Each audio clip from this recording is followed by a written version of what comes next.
नमस्कार दोस्तों, आज हम डाइस के बारे में अध्ययन करेंगे। तो डाइस होता क्या है और इससे किस प्रकार के प्रश्न एग्जामों में पूछे जाते हैं, वो कितने प्रकार के होते हैं, पूरी डिटेल आज हम अध्ययन करेंगे। तो डाइस है, डाइस में मुख्य रूप से 4 केस होते हैं। कितने केस होते हैं? डाइस में केवल 4 केस से ही प्रश्न बनते हैं। केस फर्स्ट में क्या होता है? जब केवल एक फिगर दिया हो। क्या दिया हो? जब केवल एक फिगर दिया हो। और दूसरा केस क्या होता है? जब 2 फिगर दिए हैं। कितने दिए हों? 2 फिगर दिए हों। और केस थर्ड में क्या होता है? जब 2 से अधिक, मतलब मोर देन 2। क्या होता है? मोर देन 2 फिगर, मतलब 2 से अधिक फिगर दिए हैं। और केस 4 में क्या होता है? केस 4 में ओपन डाइस होता है। क्या होता है? खुली डाइस होती है, खुली डाइस। इस प्रकार से केवल डाइस से 4 केस से ही प्रश्न परीक्षाओं में पूछे जाते हैं, जो विभिन्न प्रकार की अति महत्वपूर्ण प्रश्न होते हैं। ये हर प्रकार की कॉम्पिटिटिव एग्जाम में प्रश्न डाइस से 1 या 2 प्रश्न बनता ही बनता है।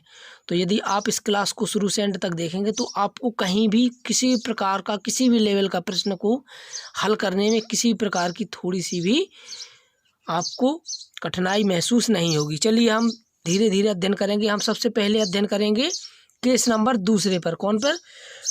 केस नंबर दूसरे पर हम सबसे पहले अध्ययन करेंगे। तो केस सेकंड में क्या है? हमने कहा केस सेकंड में क्योंकि हम केस सेकंड को हल कर लेंगे तो केस थर्ड, फोर्थ और 1 तो आराम से ही बन जाएंगे। तो केस, यहाँ पे थोड़ी साइनिंग है, केस सेकंड में देखेंगे हम। केस सेकंड में क्या है? केस सेकंड से 3 प्रकार के प्रश्न बनते हैं। केस सेकंड से कितने? 3 प्रकार के प्रश्न बनते हैं। नंबर 1 में क्या होता है? जब केवल 1 वर्ड कॉमन हो। क्या हो? 1 वर्ड, मतलब केवल एक शब्द क्या हो? कॉमन हो। और केस सेकंड में क्या होता है? केस सेकंड के सेकंड नंबर पे होता है जब 2 वर्ड कॉमन हो। क्या हो? 2 वर्ड क्या हो? कॉमन हो। और थर्ड में क्या होता है? थर्ड केस में कि जब कोई भी कॉमन ना हो, नो कॉमन। क्या हो? जब कोई भी वर्ड कॉमन ना हो तो नो कॉमन। इस प्रकार से 3 प्रकार के ही प्रश्न आते हैं किस सेकंड में। तो हम एक एक को आराम से अध्ययन करते जाएंगे। चलिए पहले क्या लेंगे हम? जब 1 वर्ड कॉमन हो। क्या हो? जब 1 वर्ड कॉमन हो। जब 1 वर्ड कॉमन हो, इसके बारे में हम अध्ययन करेंगे। तो हम सबसे पहले प्रश्न रखेंगे। क्या करेंगे? प्रश्न रखेंगे। सबसे पहले प्रश्न रखेंगे। प्रश्न क्या है कि पहले हम सबसे पहले प्रश्न में डाइस बनाएंगे। क्या करेंगे? डाइस बनाएंगे।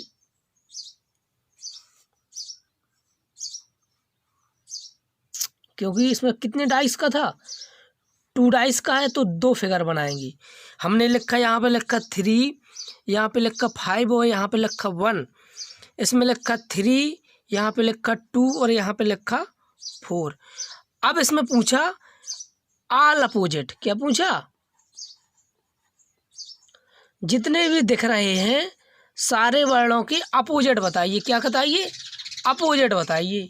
चलिए अब हम अध्ययन करते हैं। हमने क्या, ट्रिक क्या है हमारी? 1 वर्ड ट्रिक। क्या है? 1 वर्ड ट्रिक। तो हमको देखना है इसमें 1 कॉमन कौन सा है। तो देखिए 3 यहाँ पर है, 3 यहाँ पर है। जो कॉमन है उसको पहले ऊपर नीचे लिख लेते हैं, सॉल्व करेंगे। तो 3 इसका लिख लिया और 3 इसका। अब दोनों में क्या करेंगे? क्लॉक वाइज घूमेंगे। ये होती है क्लॉक वाइज डायरेक्शन और ये होती है एंटी क्लॉक। ये कैसी है? क्लॉक वाइज और ये है एंटी क्लॉक वाइज। तो हमको क्लॉक वाइज डायरेक्शन घूमना है। तो 3 से इस ओर चले तो क्या आएगा? 5। अब 5 से फिर घूमेंगे तो क्या आएगा? 1। अब वही आ जाएगा, इसके बाद तो रुक जाएंगे। अब इस वाले में देखिएगा, 3 से चले तो क्या आया? 2 और 2 से क्लॉक वाइज चले तो क्या आया? 4। अब देखिए 1 का अपोजिट क्या आ गया? 4।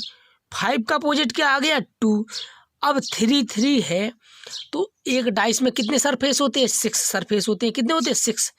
तो देखिए 1 हो गया, 2 हो गया, 3 हो गया, यहाँ पर 4 हो गया, 5। अब 6 बचा है। तो आप चाहे यहाँ पर 6 रख दीजिएगा, चाहे यहाँ पर कहीं भी रख दीजिएगा, दोनों करेक्ट हैं। हमने लिखा यहाँ पर 6 लिख दिया। तो 3 का अपोजिट क्या हो गया? 6 और 6 का अपोजिट 3। तो ठीक है ना, ऑल अपोजिट आप समझ में आ गया। चलिए एक प्रश्न और हल करके बताइएगा। चलिए एक प्रश्न और हल करते हैं। हमने बनाया डाइस, ये बनाया डाइस, इस प्रकार से 2 डाइस बनाए। हमने लिख दिया, यहाँ पर लिख दिया, यहाँ पर लिख दिया हमने 2, यहाँ पर लिख दिया 3, यहाँ पर लिख दिया 5, यहाँ पर लिख दिया 3, यहाँ पर लिख दिया 1 और यहाँ पर लिख दिया 4। अब इसके अपोजिट निकालना है। चलिए हल करते हैं। पहले हम देखें कि कॉमन कितने हैं।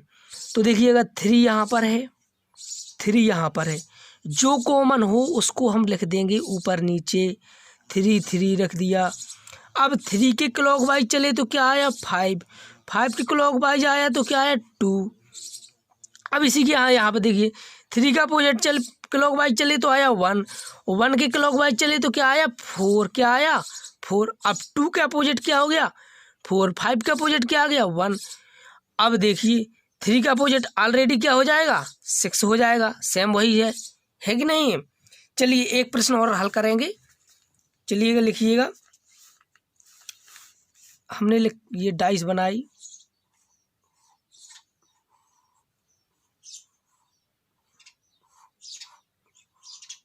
चलिए हमने यहाँ पर लिख दिया 3, यहाँ पर लिख दिया 5, यहाँ पर लिख दिया 4, यहाँ पर लिख दिया 2, यहाँ पर लिख दिया 4, यहाँ पर लिख दिया 6।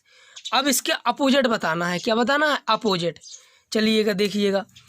अब देखिए यहाँ पर पहले हम देखिए कॉमन कितने हैं, कितने हैं। पहले 2 डाइस है तो समझ लिए किस सेकंड से क्वेश्चन है, कितने से किस सेकंड से हैं। अब किस सेकंड से हैं तो इसमें कॉमन देखेंगे। अब किस सेकंड में 3 है, 3 प्रकार से होते हैं। तो देखिए कॉमन कितने हैं। तो देखिएगा यहाँ पर कॉमन कितना है 4 ये है, 4 ये है, मतलब 1 वर्ड है जो कॉमन है। तो कॉमन को क्या रखेंगे ऊपर नीचे रखेंगे। अब 4 क्लॉकवाइज चलेंगे तो क्या है 3, 3 के क्लॉकवाइज चले तो क्या है 5, इसी के 4 के क्लॉकवाइज चले तो क्या है 6 और 6 के क्लॉकवाइज चले तो 2। अब देखिए अपोजिट 5 का अपोजिट क्या हो गया 2, 3 का अपोजिट क्या हो गया 6। अब 4 का अपोजिट देखिए। अब इनमें से 6 वर्ड तक कौन सा वर्ड मिस है वही आंसर होगा। 1 नहीं है तो 4 के यहाँ पर 1 रख दीजिएगा। 4 का अपोजिट हो जाएगा 1 और 1 का अपोजिट क्या हो जाएगा 4। इस प्रकार से के सेकंड के 1 वर्ड कॉमन वाले प्रश्नों को आसानी से हल कर सकते हैं। अब हम नेक्स्ट पॉइंट पर बढ़ेंगे जब 2 वर्ड कॉमन हो। क्या हो 2 वर्ड कॉमन हो। चलिए प्रश्न लिखते हैं। प्रश्न किसके लिखने अब जब 2 वर्ड कॉमन हो। सेकंड में क्या है 2 वर्ड कॉमन। अब इनके प्रश्नों को हल करते हैं। चलिए हम डाइस बनाते हैं। सबसे पहले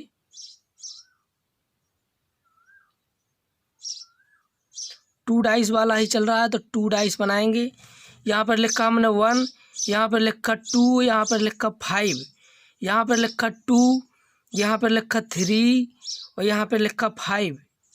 अब देखिएगा 2 कॉमन ट्रैक है तो 2 5 ये हैं, 2 5 ये हैं। कितने कॉमन है 2 कॉमन है, 2 वर्ड कॉमन है। अब देखिए अब इस प्रकार के प्रश्नों में एक से अधिक पोजीशन हो सकती हैं। कितनी एक से अधिक पोजीशन। देखिएगा जो कॉमन है उनको हम लिख लेंगे 2 5 अपोजिट हैं जस्ट 2 5 के, है कि नहीं है आपस में। तो आपस में जो बचे हैं उनको अलग अलग लिखेंगे। 1 का अपोजिट क्या हो जाएगा 3। ये तो जब ये 2 हो गए आपस में तो आपस में ये क्या हो गए ए अपोजिट 1 का अपोजिट क्या हो गया 3 हो गए।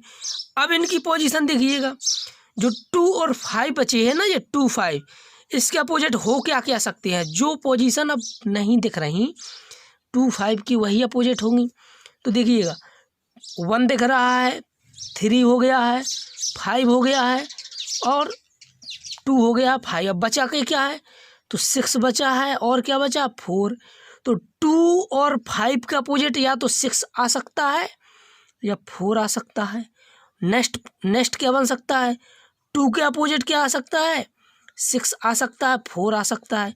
5 का अपोजिट क्या आ सकता है 6 आ सकता है, 4 आ सकता है। इसी प्रकार से 6 का अपोजिट आ सकता है 2 और क्या आ सकता है 5, और 4 का अपोजिट भी 5 आ सकता है और 2 आ सकता है। इस प्रकार के प्रश्नों को हम ऑप्शन से हल करेंगे। किससे करेंगे? ऑप्शन से हल करेंगे। नहीं आया समझ में? 1 का अपोजिट 3 तो आसानी से हो गया। अब जो 2 5 जो आपस में है ना, तो जो कॉमन वर्ड दिख नहीं रहे हैं, जैसे 2 और 5 के बाद हमको 4 और 6 नहीं दिख रहा है, तो 2 और 5 का अपोजिट या तो 6 हो सकता है, 4 हो सकता है, या दोनों हो सकते हैं, या 6 का अपोजिट ये दोनों हो सकते हैं। इनको हम प्रश्नों को ऑप्शन से हल करेंगे। किससे करेंगे?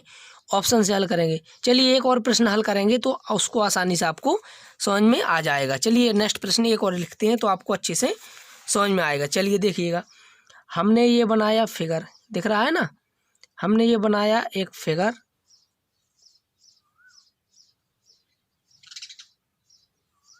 ले यहाँ पर लिखा हमने ए, यहाँ पर लिखा हमने ई, और यहाँ पर लिखा हमने एफ। क्या लिखा? एफ लिखा, ये एफ लिखा, ये ई लिखा है, और ये लिखा है ए। यहाँ पर लिखा हमने ए, यहाँ पर लिखा हमने एफ, यहाँ पर लिखा बी। अब देखिएगा, अब इसमें कौन सी ट्रिक लगेगी? देखिए दो फिगर हैं तो किस सेकंड से है।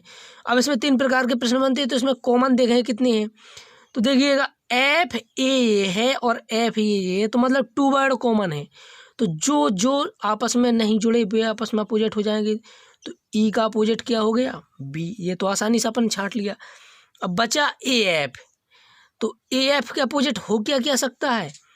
देखिए जो वर्ड दिख नहीं रहे वो होंगे। तो सी नहीं है तो सी हो सकता है, डी नहीं है तो डी। तो ए एफ का अपोजिट सी डी हो सकता है, ए के अपोजिट सी डी हो सकता है, एफ के अपोजिट सी डी हो सकता है। कितनी पोजीशन बन सकती हैं? अब देखिए सी के अपोजिट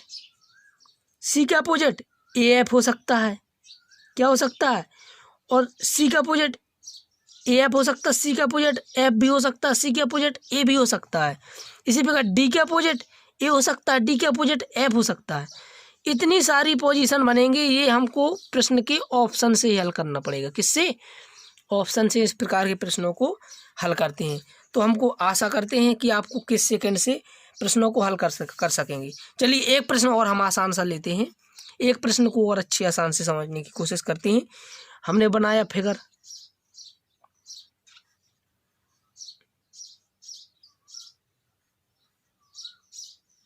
हमने यहाँ पर लिख दिया, ये लिखा 2 4 6 और लिखा 4 2 3। ठीक है, अब इस प्रकार के अब इस प्रश्न को हल करते हैं। तो वही देखना है हमको। सबसे पहले 2 डाइस है तो कॉमन वर्ड कितने हैं? तो देखिए 4 दिख रहा है, यहाँ भी 4 दिख रहा है, 2 ये है, 2 ये है, तो कितनी 2 वर्ड ये दिख रहे हैं आपस में कॉमन। तो जो आपस में नहीं मिले हैं तो वो आपस में अपोजिट हो गए। तो 6 का अपोजिट तो 3 हो गया। अब देखिएगा 2 4 है, इसके बाद कौन कौन से वर्ड रह गए वो आपस में अपोजिट। तो हमको यहाँ पर 1 नहीं दिख रहा है, और क्या नहीं दिख रहा है? 5 नहीं दिख रहा है। तो आपस में क्या हो गए? 2 का अपोजिट क्या हो गया? अब देखिए 1 हो गया, 5 हो गया। अब देखिए 2 का अपोजिट क्या हो सकता है? 1 हो सकता है, 5 हो सकता है। इसी 4 का अपोजिट भी क्या हो सकता है? 1 हो सकता है, 5। जस्ट अपोजिट भी कर सकते हैं। 1 का अपोजिट 2 या 4 हो सकता है, 1 का अपोजिट केवल 2 हो सकता है या केवल 4 हो सकता है। इसी प्रकार 5 के। तो इतनी सारी पोजीशन है ना, ये हमको ऑप्शन से हल करना पड़ेगा। जो ऑप्शन में होगा वही आपस में क्या होंगे? एक साथ में दिखेंगे, वही आंसर होगा। ठीक है, चलिए अब नेक्स्ट चलिएगा। अब हम लेंगे थर्ड पॉइंट में क्या है? No common trick. क्या है? No common trick. जब कोई भी वर्ड क्या हो? कॉमन ना हो। तो इस प्रकार के जब नो कॉमन में 2 केस बनते हैं। कितने? 2। आपने यही प्रश्न को विभिन्न प्रकार के यूट्यूबर पढ़ाते हैं, सिर्फ इसी को पूरा नहीं बताते। तो इसमें 2 प्रकार के केस होते हैं। नंबर 1 होता है डाइस स्टैंडर्ड। क्या होता है? स्टैंडर्ड डाइस आपने अच्छे से जानते होंगे, इनको समझते होंगे, पहचानते होंगे। और दूसरी होती है जनरल डाइस। क्या होती है? General dice. ये नो कॉमन ट्रिक पर ही काम लागू होगी, स्टैंडर्ड डाइस और जनरल डाइस। ठीक है ना? जब कोई भी वर्ड क्या हो? कॉमन ना हो। स्टैंडर्ड डाइस को मानक पासा कहते हैं, जनरल डाइस को साधारण पासा कहते हैं। अब इसमें आप समझिएगा, जो स्टैंडर्ड डाइस होती है ये तो आपस में बहुत ही आसान होती है। आप जो पासा खेलते हैं ना, जो स्टैंडर्ड डाइस का उपयोग करते हैं, तो ये क्या होता है, ये टू सरफेस क्या होता है, दो सतहों का, इसमें क्या होता है, दो सतहों का योग होता है ना, दो सतहों का योग होता है, वो हमेशा 7 होता है। क्या होता है, 7। तो ये आसान होता है। कौन सी डाइस की बात कर रहे हैं हम, स्टैंडर्ड डाइस की। जैसे हम कहा 1 का अपोजिट क्या होगा, 6 होगा। हमने बताया दो सतह, तो 6, 1 और 6 क्या होगा, 7। तो 1 का अपोजिट क्या होगा, 6। हमने बताया कि स्टैंडर्ड डाइस में क्या होता है, दो सतहों का योग हमेशा 7 होता है। इसी प्रकार 2 का अपोजिट क्या हो गया, 5, क्योंकि 2 और 5 क्या हो गए, 7 हो गए। 3 का अपोजिट क्या हो गया, 4 हो गया, क्योंकि 4 और 3 क्या हो गए, 7। इसी प्रकार से ये स्टैंडर्ड डाइस होता है। स्टैंडर्ड डाइस में क्या होता है, दो सतहों का योग हमेशा क्या होता है, 7 होता है। तो यही पूछा स्टैंडर्ड डाइस और जनरल डाइस में पहचाने ही कैसे कि कौन सी डाइस स्टैंडर्ड है और कौन सी डाइस सामान्य है। तो कोई भी दो सतह क्या हो, कोई भी दो सतह जिनका योग 7 हो, क्या हो, जिनका योग 7 हो, वो होता है जनरल डाइस, और जिनका योग 7 नहीं हो वो होती है स्टैंडर्ड डाइस। चलिए अभी हम चित्र से आपको अच्छे से समझाते हैं। सपोज दैट ये डाइस बनाई हमने, एक डाइस ये है, एक डाइस ये है, एक डाइस ये है, एक डाइस ये है। चलिए हमने 4 डाइस बनाई। हमने लिखा 1 2 3 4 5 6 2 5 1 3 4 1। अब इनमें से हमको सेलेक्ट करना है कि कौन सी डाइस स्टैंडर्ड है और कौन सी डाइस जनरल है। हमने बताया कि दो सतहों का योग जो उनमें 7 हो वो कौन सी डाइस होगी, स्टैंडर्ड। अब हमको देखना है 2 और 3 के 7 हो रहा है, नहीं 5 हो रहा है। 3 और 1 क्या हो रहा है, 4 हो रहा है। और 1 और 2 क्या हो रहा है, 3 हो रहा है। मतलब ये जनरल डाइस है, नहीं है। क्या है, जनरल डाइस नहीं है। क्या है, स्टैंडर्डाइज है। क्या है, स्टैंडर्डाइज नहीं है। समझ में हमने बताया कि जिस डाइस में, देखिए जनरल डाइस में क्या होता है, जनरल डाइस में दो सतहों का योग होता है 7। चलिए यहाँ पर थोड़ी वो हो गया है, या ध्यान देंगे दोबारा से। जो जनरल डाइस होता है, जनरल डाइस में क्या होता है, दो सतहों का योग क्या होता है, 7 होता है। यहाँ पर होता है, यहाँ पर नहीं होता है। यहाँ पर किया जाता है, हमने किया था ना 1 का 6 अपोजिट, तो होता नहीं है पर किया है हमने। यहाँ पर ऑलरेडी दिया होता है जनरल डाइस में दो सतहों का योग क्या होता है, दो सतहों का योग होता ही है 7। क्या होता है, 7। जैसे 2 3 क्या है, 7 नहीं हो रहा है, ये नहीं, तो ये कौन सी डाइस है, ये स्टैंडर्ड डाइस है। क्या है, ये स्टैंडर्ड डाइस है। यहाँ देखिए 6 और 4 क्या हो रहा है, 10। 6 और 5 क्या हो रहा है, 11। वो 5 और 4 क्या हो रहा है, 9। तो ये भी कौन सी डाइस है, स्टैंडर्ड डाइस है। क्या है, स्टैंडर्ड डाइस। लेकिन 4 और 3 7 हो रहा है, ये जनरल डाइस है। क्या है, जनरल डाइस है। और ये क्या, 5 और 2 क्या हो रहा है, 7 हो रहा है, लेकिन यहाँ पर 6, तो ये भी कौन सी डाइस है, जनरल। तो हम जनरल डाइस पहचानेंगे कि ये जनरल डाइस है कि स्टैंडर्ड डाइस है। यदि जनरल डाइस है तो हम उसको अलग तरीके से हल करते हैं। यदि स्टैंडर्ड डाइस है तो हम आपको बता चुके हैं स्टैंडर्ड डाइस में क्या होता है। जैसे ये स्टैंडर्ड डाइस है तो 2 का अपोजिट क्या हो गया, 5। ये भी कौन सी डाइस है, ये स्टैंडर्ड डाइस है, तो 4 का अपोजिट क्या हो गया, 3। 5 का अपोजिट 2। 6 का अपोजिट 1। तो ये स्टैंडर्ड डाइस के हल करने का तरीका होता है। और जिन डाइस में दो सतहों का योग क्या हो, 7 हो, जैसे ये है डाइस 4 3 7 5 2 7, तो ये जनरल डाइस है। इसको हल करने का तरीका अलग होता है। चलिए एक और हम पे डाइस बनाते हैं, इनको पहचाने ये कौन सी डाइस है, क्योंकि हमको पहले से पहचानना आना चाहिए। हमने लिखा 1, यहाँ पर लिखा 6, यहाँ पर लिखा 2, यहाँ पर लिखा 1, यहाँ पर लिखा 1, यहाँ 1 1, यहाँ पर 1 लिखा, यहाँ पर 2 लिखा, यहाँ पर 6 3 4 लिख दिया। क्या लिखा, 4। अब पहचानिए कौन सी डाइस कौन है। ये देखिएगा 2 4 6 हो रहा है, 4 1 5 हो रहा है, 2 3 क्या हो रहा, 2 1 क्या हो रहा, 3, अर्थात 7 नहीं है। तो ये कौन सी डाइस है, ये स्टैंडर्ड डाइस है। ये देखिए 2 6 1, तो 6 1 क्या हो रहा है, 7 हो रहा है। तो ये कौन सी डाइस है, जनरल डाइस है। तो स्टैंडर्ड डाइस को हल करने का तरीका हम आपको बता चुके हैं। तो ये कैसी है, स्टैंडर्ड डाइस है। तो 4 का अपोजिट क्या हो जाएगा, 3, 1 का अपोजिट 6, 2 का अपोजिट 5। अब जनरल डाइस का तरीका हम हल करने का आपको बताते हैं। सपोज दैट ये जनरल डाइस है, इसको हल कैसे करेंगे। तो इसको हल करने के आसान से तरीके होते हैं। इसका कोई क्या होता है, इसका कोई निश्चित आंसर नहीं होता है। इसका कोई निश्चित आंसर नहीं होता है, ऑप्शन के अनुसार हमको आंसर देना पड़ता है। इसको हल करने से पहले एक सभी लोग नोट लिखेंगे। नोट में क्या है कि 2 सतह कभी भी ना तो दिख सकती हैं, ना तो एक साथ दिख सकती, ना छिप सकती, इसी नोट को पूरे चैप्टर में हम लागू करेंगे। इस नोट को आप अच्छे से याद रखिएगा, क्योंकि पूरे चैप्टर की यह जान है यह नोट, ठीक है ना। तो इसी नोट के आधार पर हम इस प्रश्न को हल करेंगे। इस डाइस को देखिए, हमने लिखा कभी भी 2 सतह एक साथ ना ही तो दिख सकती हैं, ना छिप सकती। तो क्या 1 के अपोजिट 1 हो सकता है? यदि 1 के अपोजिट 1 हो गया तो दोनों एक साथ दिखने लगेंगी, तो नहीं होगा। 6 का अपोजिट 6 नहीं हो सकता है, यदि होगा तो एक साथ 2 सतह आ जाएंगी। इसी प्रकार 2 के अपोजिट 2 नहीं हो सकता है, क्योंकि यदि 2 का अपोजिट 2 आ गया तो दोनों एक साथ दिखेंगी। तो क्या क्या आ सकता है, देखिए 1 6 2, ये तो है ही। तो इसके अपोजिट क्या क्या हो सकता है, देखिए जो दिख रहा है वो तो आ ही नहीं सकता, हमने लिखाया है नोट में। तो 1 का अपोजिट 6 का अपोजिट 2 का अपोजिट या तो 3 हो सकता है, या 4 हो सकता है, या 5 हो सकता है, ठीक है। अब 1 के अपोजिट यदि आपको 3 मिल जाए या 4 मिल जाए, चाहे 5। इसी प्रकार 6 का अपोजिट या 3 आ सकता है, 4 आ सकता है, 5।